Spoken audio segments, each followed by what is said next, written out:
বর্তমান সরকারকে নিঃশর্তভাবে ক্ষমা প্রার্থনা করে পদত্যাগ করতে হবে। এবারে মাশরাফি বিন মুর্তজা এবং সাকিব আল হাসানকে সাধারণ ক্ষুব্ধ শিক্ষার্থীরা জুতো নিক্ষেপ করেছে। কোটা বৈষম্য বিরোধী আন্দোলনে লন্ডভন্ড পুরো বাংলাদেশ। বহির্বিশ্বের সব জায়গাতেই বাংলাদেশকে নিয়ে কথা হচ্ছে এই মুহূর্তে। বাংলাদেশের এমন কোনো সংগঠন কিংবা জনপ্রিয় ব্যক্তি নেই যে এই আন্দোলনে ছাত্রদের পক্ষে কথা বলেনি।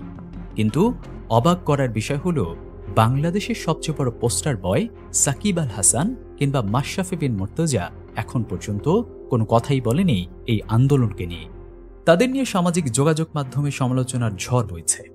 ভাইরাল একটি ভিডিওতে দেখা যায় মাশরাফির ফটোতে কিছু ক্ষুব্ধ শিক্ষার্থীরা জুতো ফিকে মারছেন এবং তাকে অকথ্য ভাষায় গালিগালাজ এবং সমালোচনা করতেও শোনা যায়। সাকিব আল হাসানের প্রমোশনাল পোস্টার ফেলে জুতো মেরে নীরব প্রতিবাদ করতেও দেখা যায় ক্ষুব্ধ জনতাকে। তারা প্রশ্ন তুলেছে, কোনো রাজনৈতিক দলের সাথে যুক্ত থাকলে কি তাদের বিবেকটাও সেই দলের কাছে বিক্রি করে দেয় কিনা।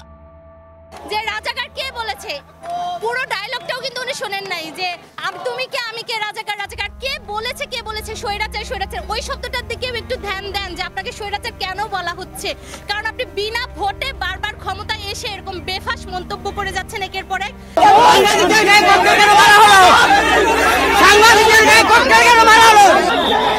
এই ক্যাম্পাস থেকে সেনাবাহিনী লাঠি মেরে বের করা হয়েছে, পুলিশও বের করা হবে। গুলি করলে কি সব শেষ? সব